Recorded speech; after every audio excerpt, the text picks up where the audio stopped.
Praise the Lord. இயேசு கிறிஸ்துவின் நாமத்தில் அன்பின் வாழ்த்துக்கள். நல்லா இருக்கீங்களா? இந்த நாளிலும் கூட பாருங்க, யாக்கோபு தேவ சமூகத்திலே முறையிட்டு டிமாண்ட் பண்ணி ஜெபிக்கிறார். அருமையான ஒரு ஜெபத்தை நம்ம பார்த்தோம்.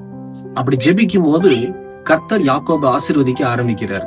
ஆனா தேவன் ஒரு மனுஷனை ஆசீர்வதிப்பதற்கு அந்த மனுஷனிடத்துல பாவம் இருக்கக்கூடாது.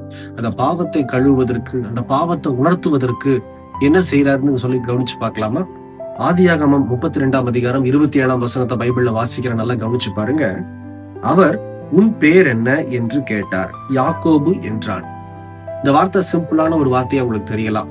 ஆனா யாக்கோபை ஆசீர்வதிப்பதற்கு இது ஒரு தடையா இருக்கக்கூடாதுன்னு சொல்லி கர்த்தர் யாக்கோபுடைய அந்த பாவத்தை கழுவுகிற காட்சியை எப்படி கழுவுறாருன்னா உணர்வின் ஆவியை கொடுக்கிறார்.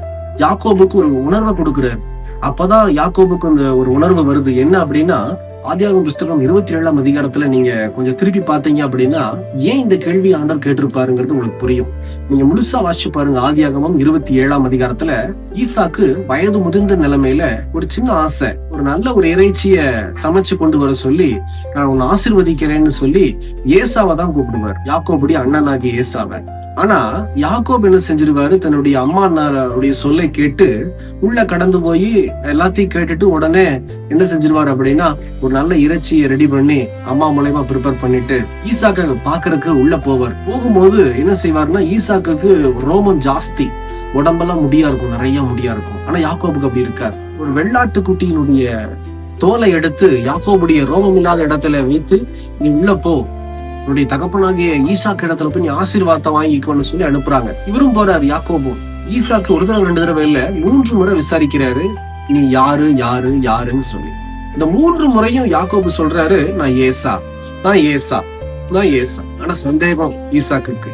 ஆகிலும் கூட கடைசியில ஈசாக்கு யாக்கோப ஏசான்னு நினைச்சு ஆசீர்வதித்து விட்டார். எவ்வளவு பெரிய காரியம் நடந்திருக்கு, எவ்வளவு பெரிய துரோகம் இல்லையா? இது நிமித்தம் ஏசா தன்னுடைய ஆசீர்வாதத்தை இழந்துங்கிற காட்சியை பார்க்க. இந்த காரியத்தை யாக்கோபு உணரத்தக்கதாய் பாருங்க, 1-2 வருஷம் இல்ல, 21 வருஷம், சரியா 20 வருஷத்துக்கு மேல சொல்ல போனா ஆண்டவர் நினைவு வைத்து தெளிவா திட்டமும் தெளிவுமா கேட்கிறாரு. ஜெபிக்கும் போது யாக்கோபு தன் ஆசீர்வாதத்துக்காக ஜெபிக்கும் போது, ஏசா கிட்ட இருந்து காப்பாத்த சொல்லி ஆண்டவர்கிட்ட முறையிட்டு ஜெபிக்கும் போது கர்த்தர் அப்பதான் கேட்கிறாரு, உன் பேர் என்ன? அப்ப சொல்றாரு யாக்கோபு, உண்மையான பேரு யாக்கோபு என்று சொல்லி. இது நிமித்தம் நான் என்ன சொல்ல வரேன் அப்படின்னா, என்னைக்குமே நம்ம பேரண்ட்ஸ் நம்ம ஏமாற்றக்கூடாது. குறிப்பா நாலேஜ் இல்லாத பேரண்ட்ஸோ நாலேஜ் இல்லாத மனுஷர்களையோ நாம் ஏமாற்றவே கூடாது. என்ன நாலேஜ் அப்படின்னா, ஒரு சில காரியங்களை பத்தி அவங்களுக்கு தெரியல அப்படின்னா தெரியாத விஷயத்துல அவங்களை ஏமாற்றவே கூடாது. இன்னைக்கு நிறைய பிள்ளைங்க நல்லா படிக்கிறாங்க, இல்லைன்னு சொல்லல, ஆனா தன்னுடைய பெற்றோரை ரொம்ப ஏமாத்துறாங்க. காலேஜ் போகாத பெற்றோரை, ஸ்கூலுக்கு போகாத பெற்றோர் இடத்துல, இல்ல இதை செய்ய சொன்னாங்க, இதை வாங்க சொன்னாங்க, இப்படிதான் பண்ண சொன்னாங்கன்னு சொல்லி இது ஸ்கூல்ல இருந்தே ஆரம்பிக்குது, காலேஜ்ல இருந்தே ஆரம்பிக்குது. இப்படி என்னைக்குமே பெற்றோரை நம்ம வஞ்சிக்க கூடாது.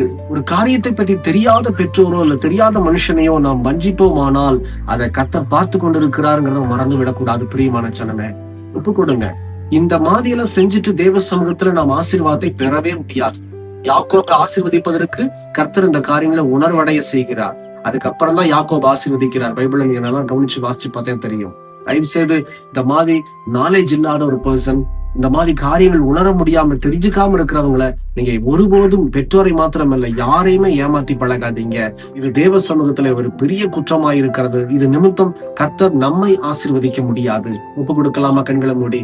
எங்களை நேசிக்கிற நல்ல ஆண்டவரே, இந்த வேலைக்காக ஸ்தோத்திரம். தகப்பனே, யாக்கோபு செய்த தவற உணர்த்தினீரே.